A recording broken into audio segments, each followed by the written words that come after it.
हाल किस्त number 7। Arnold के जाने के बाद साइमन ने मुझे तरहम अमेज नज़रों से देखा। मैंने हंसकर कहा, मिस्टर साइमन, अब तो मुझे यहाँ सारी सहूलतें मुयस्सर हैं। आप मुझे एक कप गर्मा गर्म बेहतरीन कॉफ़ी पिला दें। साइमन ने इस बात में सर हिलाया और बाहर निकल गया। थोड़ी देर बाद वो कॉफ़ी का मग लेकर आगे और बोला, ऑर्नल्ड साहिब ने बेकर और दूसरे लोगों की तरफ इस तरफ आने से मना कर दिया है। इन्हें आपकी तरफ से खतरा है कि कहीं आप मायूस होकर इनमें से किसी का कत्ल न कर दें।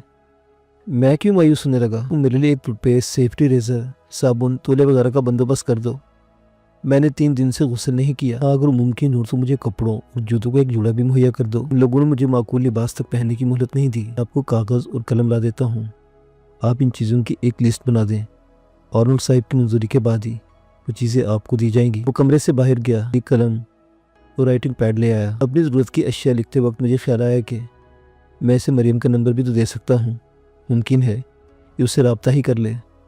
मैंने इन तमाम अशिया की एक लिस्ट बनाई और पैड का निचला हिस्सा फाड़कर इस पर मरियम का सेल नंबर भी लिख दिया। मैंने वो लिस्ट साइमन की तरफ बढ़ाते हुए कहा, साइमन, मेरे एक ज़ाती काम करोगे? अगर मेरे बस में हुआ तो ज़रूर करूँगा बाबर साहिब। साइमन ने कहा, मैं तुम्हें एक सेल नंबर दे रहा हूँ। ये मेरी बीवी मरियम का सेल नंबर है। तुम उससे रब्ता करके सिर्फ इतना बता दो कि मैं यहाँ कैद में हूँ और ये लोग मुझे ग्वांतानामो भेजना चाहते हैं। ये काम तो ख़तरनाक है बाबर साहिब। साइमन ने कहा, लेकिन आप चूँकि ग्वांतानामो पे जा रहे हैं इसलिए मैं इसे अपनी जान पर खेल कर भी करूँगा। इसने कहा, ये ग्वांतानामो बे है क्या चीज़? कोई जेल है या साहिल है, जजीरा है या जज़ायर इंडमान में अब कोई ऐसी जगह है? मैंने पूछा, आप उस बदनाम ज़माना जगह के बारे में कुछ नहीं जानते? सच्ची बात तो है साइमन के मैंने अब तक रईसज़ादों की तरह प्ले बॉयज़ वाली ज़िंदगी गुजारी है। मैंने तो कभी इस जगह का नाम भी नहीं सुना। मेरे अपने मुल्क अफ़गानिस्तान में क्या हो रहा है, पाकिस्तान की थोड़ी बहुत सूरत हाल तो बाबा से मालूम होती रहती है। यकीन जानो, मैं तो अमेरिका के सेक्रेटरी खारजा और सेक्रेटरी दाखिला का नाम तक नहीं जानता। मैंने ग्वांतानामो बे का नाम भी पहली मरतबा इन लोगों से सुना है। मैं आपकी ज़रूरत की चीज़ें ले आऊँ, फिर तफसील से आपको बताऊंगा कि वहाँ क्या होता है, ताकि आप ज़हनी तौर पर तैयार हो जाएं। साइमन मुझे गुमगू की कैफियत में छोड़कर वहाँ से चला गया। मैंने बाबा जान से काला पानी के बारे में सुना था। जज़ायर इंडमान में वो खौफनाक जजीरा था जहाँ से कोई जिंदा वापस नहीं आता था। बाबा जान ने बताया था कि इनके 2 अजदाद को भी अंग्रेज़ों ने काला पानी की सज़ा सुनाई थी। उन्होंने एक अंग्रेज़ कर्नल और उसके बेटे को ज़िबा कर दिया था। तो क्या वो ग्वांतानामो बे भी इसी तरह का खौफनाक जजीरा होगा जहाँ अमेरिका अपने दुश्मनों और गद्दारों को कैद रखता है? साइमन तमाम अशिया लेकर आ गया। इसे मरियम का टेलीफोन करने का मौका नहीं मिला था क्योंकि इसके साथ FBI का एक शख्स और भी था। मैंने बाथरूम में जाकर पहली दफ़ा आईने में अपनी शक्ल गौर से देखी तो मैं चौंक उठा। 3 ही दिन में मेरा हुलिया बिगड़ गया था। आंखों के गिर्द हल्के पड़ गए थे। मेरे वो खूबसूरत ब्राउन बाल जिन पर लड़कियां मरती थीं इस वक्त बेरौनक, बदरंग और उलझे हुए थे। 4 दिन में शेव भी खूब बढ़ गया था। मैंने सबसे पहले शेव किया, फिर नीम गर्म पानी से गुस्ल किया तो मुझे ऐसा लगा जैसे मुझ में दोबारा ज़िंदगी आ गई है। मेरा जिस्म फोड़े की तरह दुख रहा था। नीम गर्म पानी से मेरी इन चोटों को बहुत आराम पहुंच रहा था। मैं देर तक नहाता रहा। मैं नहा धोकर नए कपड़े पहनकर बाहर निकला तो मेरी शख्सियत में एक मरतबा फिर वही एतमाद पैदा हो चुका था जो यहाँ आने से पहले था। कमरे का नक्शा भी बदल गया था। अब वहाँ मुझे एक बेड भी दिखाई दे रहा था। उस पर साफ़ सुथरा बिस्तर था और एक कंबल भी था। मैंने बेड पर नींदराज होने के बाद साइमन को बुलाया। उससे पूछा, तुमने मरियम को टेलीफोन किया? मैं भी ऑर्नल्ड साहिब के एक काम से बाहर जाऊँगा, तुम्हें कॉल कर लूँगा। मैं फ़ोन तो उन्हें यहाँ से भी कर सकता हूँ, लेकिन मैं नहीं चाहता कि मेरा नंबर उन तक पहुँचे और FBI इसके सारे मुझ तक पहुँचकर मेरी गर्दन नाप ले। वो एक मरतबा फिर चला गया। मैं बिस्तर पर लेटा रहा। फिर न जाने कब मेरी आँख लग गई। यूँ भी मैं कई दिन और रातों से बेआराम था। मेरे जिस्म पर जगह जगह नील पड़े हुए थे और उनमें टीसें भी उठ रही थी। मैंने सोचा साइमन से इस दफ़ा कोई पेन किलर और सुकूनावर गोलियां भी मंगवाऊंगा। साइमन कमरे में दाखिल हुआ तो इसके चेहरे पर मायूसी थी। इसने मुझसे कहा, बाबर साहिब, मैंने कई दफ़ा कोशिश की लेकिन आपकी मिसेस से मेरी बात ना हो सकी। क्यों? मैं मुस्तरिब होकर उठ बैठा। उनके सेलफोन से हर दफ़ा एक करख्त मर्दाना आवाज़ सुनाई दी। मैंने कहा, मुझे मिसेस मरियम से बात करना है। इसने कहा, शट अप, यहाँ कोई मिसेस मरियम नहीं होती। तुमने मरियम के नंबर मिलाया था ना? जी हाँ बाबर साहिब। मैंने दूसरी मरतबा एक दूसरे नंबर से आपकी मिसेस का नंबर मिलाया और आवाज़ बदल कर बोला, क्या मैं मिस क्लारा से बात कर सकता हूँ? दूसरी तरफ से पूछा गया कि आप कौन बोल रहे हैं? मैंने कहा कि मैं मिस क्लारा का एक दोस्त हूँ। उसने कहा कि मिस क्लारा उस वक्त मौजूद नहीं, वो वापस आएंगी तो आपको रिंग बैक करा दूंगा। मुझे कुछ गड़बड़ महसूस हो रही है साइमन। मरियम किसी मुसीबत में गिरफ्तार है। मैं इस रात के आलम में टहलने लगा। मेरी समझ में नहीं आता कि मैं क्या करूं। मरियम न जाने किस हाल में होगी। मैं रात को एक मरतबा फिर कोशिश करूंगा। अभी तो आपके पास कल का दिन भी है, आप परेशान मत हों, मैं कुछ न कुछ ज़रूर करूंगा। वो मेरे लिए दर्द रफा करने वाली गोलियां ले आया। इसके साथ ही उसको नावर गोलियां भी ले आया था। मैंने उल्टा सीधा खाना जहर मार किया और गोलियां खाकर लेट गया। स्कूल आवर दवाएं खाने के बावजूद भी मुझे स्कूल नसीब नहीं हो रहा था। मेरे दिमाग में ख्यालात की आंधियाँ चल रही थी। मुझे यकीन होता जा रहा था कि मरियम के बाप ने इसे अगवा करा लिया है या फिर कत्ल करा दिया है। मुझे एक उम्मीद भी थी कि जिस कोर्ट एजेंसी की खिदमत मैंने हासिल की थी वो इतनी आसानी से मरियम को नुकसान नहीं पहुंचने देगी। ये सब कुछ सोचते मुझे रात के न जाने किस पहर नींद आ गई। सुबह मेरी आंख खुली तो मेरी तबीयत खासी गड़बड़ थी। गर्म पानी से नहाने के बाद मैंने नाश्ता जहर मार किया, क्योंकि बकौल साइमन गुआंतानामो बे में तो इन अशिया को देखने को तरस जाना। फिर मैंने पेन किलर्स ली और बेड पर नींदराज हो गया। मैंने साइमन से कहा, साइमन प्लीज़ आज फिर कोशिश कर लो, मुमकिन है मरियम से रब्ता हो जाए। आप फिक्र मत करें बाबा साहिब, मैं भी इसी मकसद के लिए जा रहा हूँ। मैं दोपहर तक साइमन का बहुत बेचैनी से इंतज़ार करता रहा। अचानक दरवाज़ा खुला और एक अजनबी कमरे में दाखिल हुआ। मैंने इससे पूछा, साइमन कहाँ है? साइमन की ड्यूटी तब्दील हो गई है और मैं उसकी जगह आया हूँ। मेरा नाम जैकिब है और लेकिन साइमन से मैंने कुछ दुआएं मंगवाई थी। मैंने मुस्तरिब होकर कहा, अगर वो दुआएं लाया होगा तो आर्नल्ड साहिब के पास होंगी, वो भी आपको भिजवा देंगे। मैंने वाकई साइमन से पेन किलर, चोट पर लगाने का मरहम और आंखों में डालने की दुआ भी मंगवाई थी। रात से मेरी आंखों में जलन हो रही थी। अगर तुम कहो तो मैं आर्नल्ड साहिब से मालूम कर लूँ, जैकिब ने कहा। इसका लहजा दूसरे एबैया वालों की तरह अक्खड़ था। इसकी ज़रूरत नहीं, मैंने कहा। वो दुआएं लाया होगा तो वो खुद मुझे भिजवा देंगे। मैंने भी सर्द लहजे में कहा, हो सके तो मुझे एक कप ब्लैक कॉफ़ी ला दो, लंच टाइम है। जैकिब ने उसी अक्खड़ अंदाज में कहा, काफ़ी से सुबह शाम को मिलती है। ये आर्नल्ड साहिब का हुक्म है, तुम खुद कह रहे हो? मैंने झुंझुला कर कहा, यहाँ का तो यही उसूल है मिस्टर बाबर। जैकिब का लहजा तंजिया था। आर्नल्ड को बुलाओ। मैं चीख कर बोला, मुझे अभी उससे बात करना है। आर्नल्ड साहिब कोई फालतू आदमी नहीं है कि तुम्हारे बुलाने पर दौड़े चले आए। वैसे भी कल तुम्हें यहाँ से गुआंतानामो भी ले जाना है। अपनी आदत क्यों ख़राब कर रहे हो मिस्टर बाबर? शट अप, मैं धाड़ कर बोला। आर्नल्ड को बुला और यहाँ से दफ़ा हो जा, वरना वहाँ जाने से पहले तो मेरे हाथों मारा जाएगा। लम्हे भर को जैकिब सहम कर रह गया, जिसे मुझसे इस रद्दमल की तोक़ो नहीं थी। तो कौल साइमन, गुआंतानामो पे जाने वाले तो अपनी ज़िंदगी से मायूस हो जाते हैं। इनमें ऐसा गुस्सा और तंतना नहीं रहता। तू जाता है या मैं तेरी गर्दन तोड़ दूं। जैसे मैंने विक्टर जैसे सांड को अगवा कर दिया तो तू क्या चीज़ है? मेरी चीखों पुकार सुनकर बेकर का मनहूस चेहरा एक मरतबा फिर मुझे दिखाई दिया। इसने दुरुस्त लहजे में पूछा, क्या बात है बाबर खान, क्यों शोर मचा रहे हो? कि तुम अपने इस जिम्मेदार अफसर से पूछो। मैंने तंज़े लहजे में कहा, विक्टर की तरह ये भी जिम्मेदारी दिखाने की कोशिश कर रहा है। ये इस वक्त कॉफ़ी की फरमाइश कर रहा है। मैंने इनकार कर दिया तो आर्नल्ड साहब को बुलाने की जिद करने लगा। जैकिब ने कहा, ये बेचारा यहाँ चंद घंटों का मेहमान है। आर्नल्ड साहब का खुसूसी हुक्म है कि इसकी किसी भी बात को रद्द न किया जाए। बेकर के जाने के बाद जैकिब भी वहाँ से निकल आया। फ़ौरन ही दरवाज़ा खुला और साइमन कमरे में दाखिल हुआ। मैंने बेताबी से पूछा, साइमन तुम कहाँ रह गए थे? मैंने इसी वक्त आर्नल्ड कमरे में दाखिल हुआ। साइमन इसे देखकर सहम गया। इसने साइमन पर तवज्जो दिए बगैर मुझसे कहा, मिस्टर बाबर, आपकी रवानगी में थोड़ा वक्त रह गया है। राइटिंग पैड और पेन यहाँ मौजूद है। आप अपने किसी दोस्त, रिश्तेदार या बीवी के नाम कोई पैगाम लिख सकते हैं। वो पैगाम उन्हें पहुँचा दिया जाएगा। फिर वो जाते जाते बोला, मुझे अफसोस है कि जैकिब ने आपके साथ बदसलूकी की। मैंने उसे तंबीह कर दी है। वो कल सुबह तक हर तरह से आपका ख्याल रखेगा। इसने एक नज़र साइमन को देखा फिर पूछा, तुमने बाबर खान को इनकी दुआएं पहुंचा दी? सर मैं वही दिन आया था, इसने कहा और एक शॉप में इत्र बढ़ाकर मायूसी से सर हिला दिया। गोया आज भी मरियम से इसका राब्ता नहीं हो सका था। जैकिब मुसलसल मेरे सर पर सवार था। मुझे इसकी मौजूदगी से उलझन हो रही थी। मैंने दुरुस्त लहजे में कहा, मिस्टर जैकिब, जब मुझे ज़रूरत होगी तो आपको ज़हमत दूंगा। इस वक्त मैं आराम करना चाहता हूँ। विक्टर और बेकर की तरह मुझे वो आदमी भी पसंद नहीं आया था। जैकिब ने बुरा सा मुँह बनाए बोला, बाबर खान, तुम्हारी रवानगी में 25 घंटे रह गए हैं।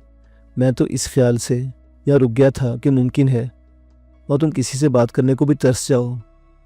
कि तुमने गुआंतानामो भी देखा है? मैंने पूछा। मैंने देखा तो नहीं, लेकिन वहाँ के बारे में ऐसी ऐसी लर्जा फेज़ दास्तानें सुनी है कि मुझे तुम्हारी जवानी और मर्दाना वजाहत पर रहम आ रहा है। तुमसे तो इस सेल का माहौल बर्दाश्त नहीं हो रहा। वो तो समझो जहन्नुम है जहन्नुम। वैसे भी कौन सा मुझे जन्नत में जाना है?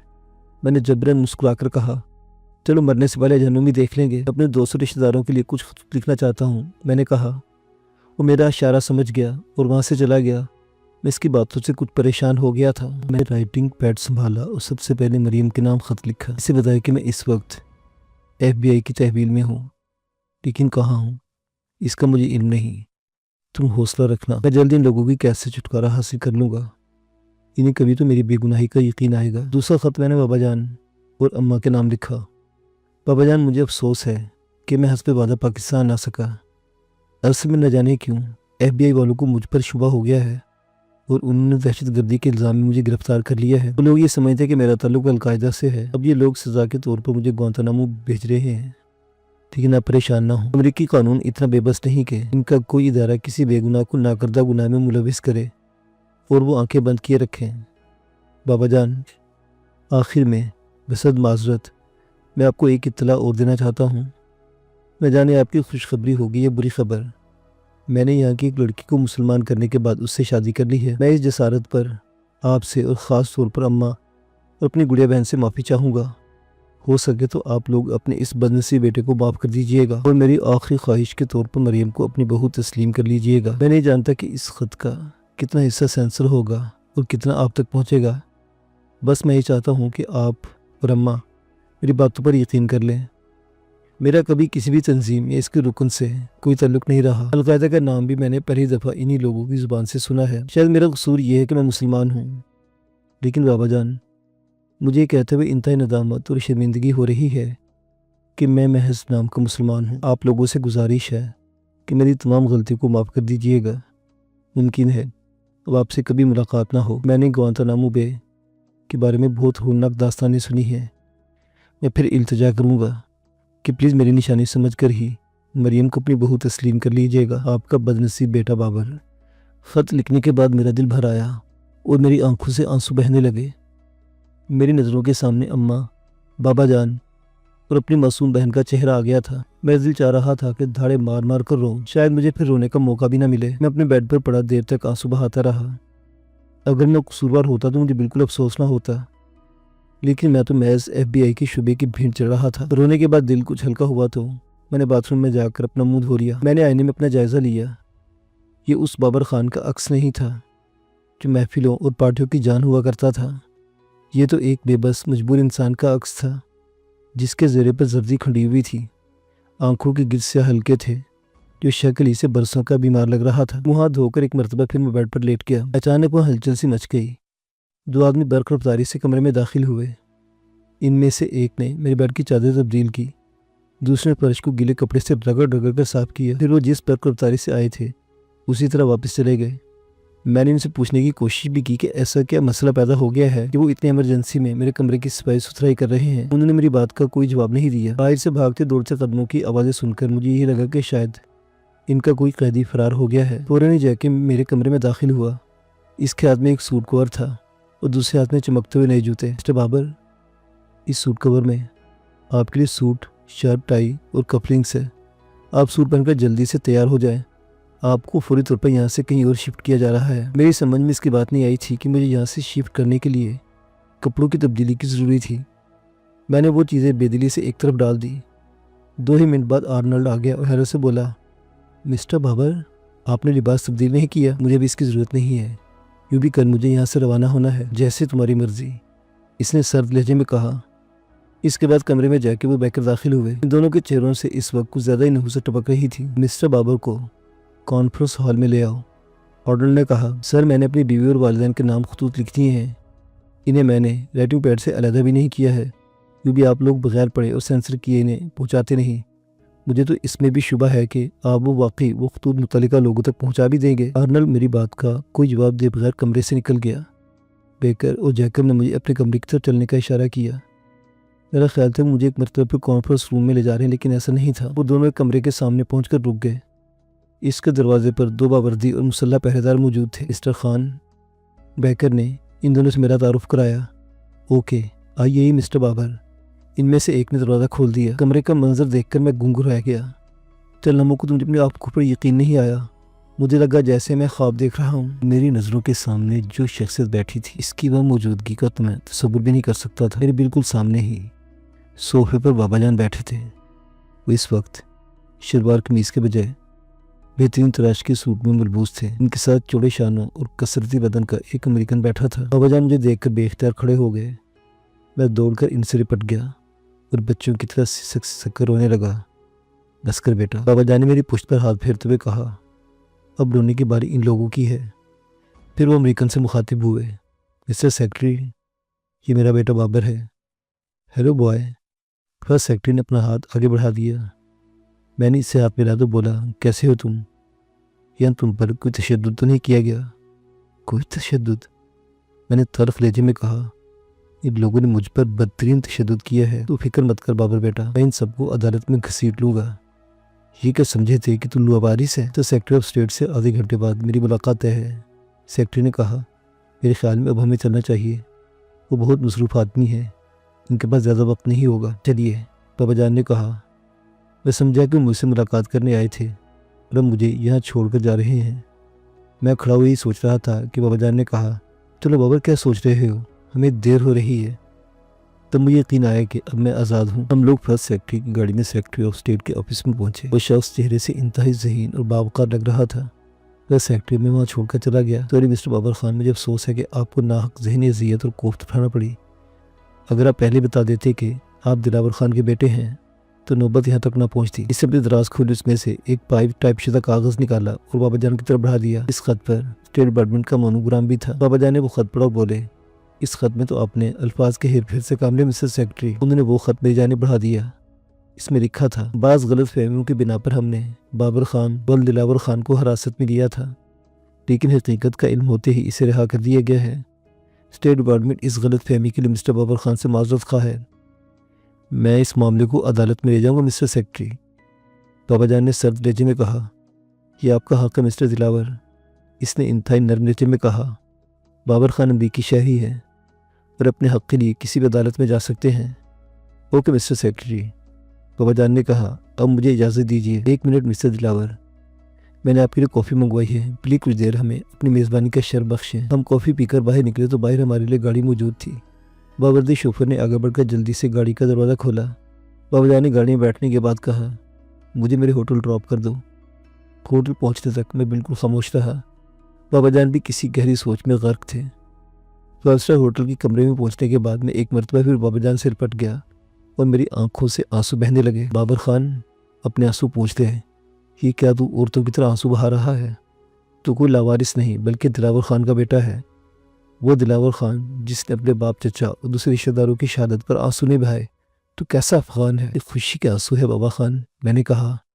लेकिन मेरी समझ में ये नहीं आया कि आप तक इत्तला कैसे पहुंची। ये सब इस्लामिक सेंटर के मौलाना इब्न हशाम साहिब की वजह से हुआ है। बाबा जान ने कहा, इन्हें तुम्हारी बीवी ने टेलीफोन पर इत्तला दी थी कि FBI वालों ने तुम्हें हिरासत में ले लिया है। जिस वक्त इन लोगों ने तुम्हें हिरासत में लिया, मरियम उस वक्त घर में मौजूद नहीं थी। वो वापस आई तो सिक्योरिटी एजेंसी के गार्ड ने इसे तुम्हारे बारे में बताया। मरियम ने सबसे पहला काम ये किया कि इस्लामिक सेंटर के पेश इमाम साहिब को इत्तला दे दी। बाबा जान, मैं आपसे माजरत खा हूँ कि तुमने यहाँ शादी कर ली। बाबा जान ने मेरा जुमला मुकम्मल कर दिया।